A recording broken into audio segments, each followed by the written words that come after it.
Shalom from Jerusalem. I am Yves Perriard speaking on behalf of Netivyah, and in the next 3 videos we will talk about the coming of the Lord, about the Lord's Supper, and about His resurrection within a Jewish perspective. Do you know when the Lord is coming? And what does that mean for you practically every day in your life?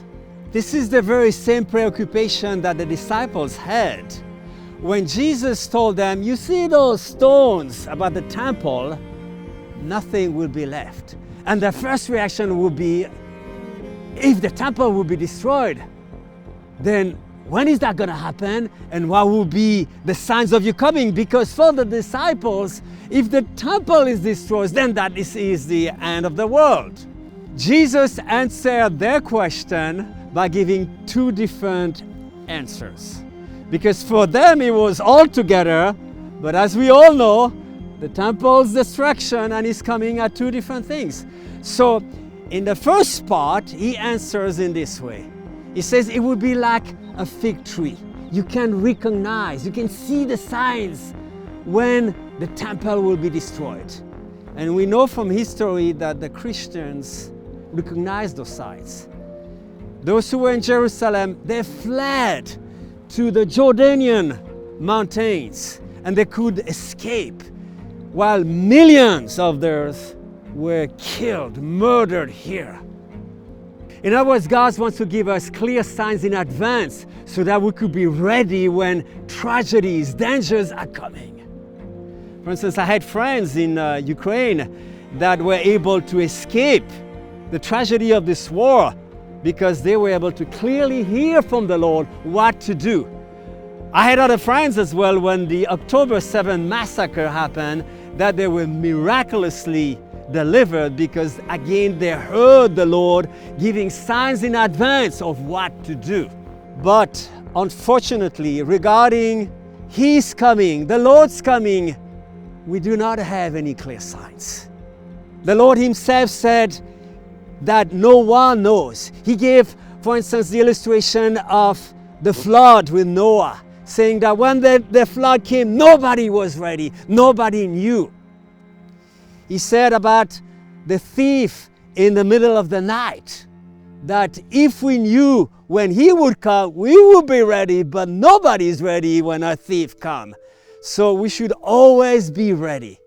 Even give the final illustration about this manager that thought, my master, he's just delaying, so I'm gonna throw a big party because we don't know when he's coming. And he says that's a major mistake. So in other words, he said we should always be ready because the Lord's coming is not clear. No one knows when exactly He's gonna come. My friends, then if we do not know when the Lord is coming, then what shall we do? The reactions of the believers over the centuries have been very various. Some have retreated into monasteries, in caves, in doing nothing. And today even believers are not willing to invest anything to improve this world, not building a house, not making the society better, because the Lord could come anytime and we don't know. Others, on the contrary, they have been watching for the signs, constantly looking into moons, into this, into Gog, Magog, wars, or all kinds of things to be somehow not caught by surprise because we don't know. Reactions have been various, but I think Jesus has given us a completely different answer what we should do. Jesus gave an answer, and that answer is Tikkun Olam. Tikkun Olam means repair the world, improve the world. You find that in the Mishnah, you find that in the final prayer, the synagogue worship, the Aleinu. It's a very Jewish thought that we're gonna do something not just to improve the society, but anything that can make the entire world better. This is why Jesus illustrated that by 3 different parables that He gave. The first one is about the parable of the virgins.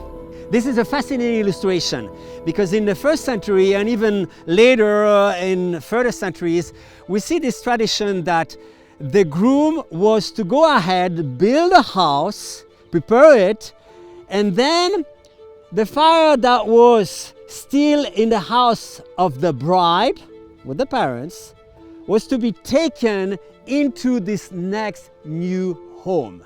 And so friends would come with torch. They would take this fire and then they would go bring it to the next home. Unlike what many people misunderstand when they think of the 10 virgins, they think of those small kinky lamp that the virgins were just carrying around like this, and just a simple fire, a wind could just blow it off. See, this is not what the text says.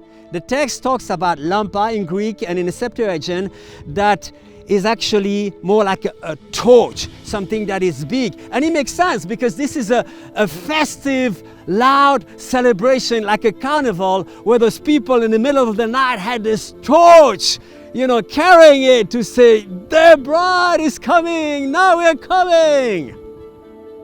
In other words, Jesus is saying, keep your torch high with a great celebration, bringing this light from this world to the next one in a way that the whole world can see what you're doing, and not just put that torch under so that nobody sees it. And then Jesus brings a second illustration about the fact that we should be using our talents, our potential. We should not be lazy, burying things again. We should be in this world useful with everything that God has given us, because time is short, because we don't know when He's going to be coming. And finally, Jesus finished with the third parable, the sheep and the goat, to say that we should go in the places where people are hurting, where there are needs. In other words, make this world better. That is why, my friends, use the light that you have received. Use the potential that God has given you, because time is short. Go in the places to make a difference. In other words, make a Tikkun Olam for this world.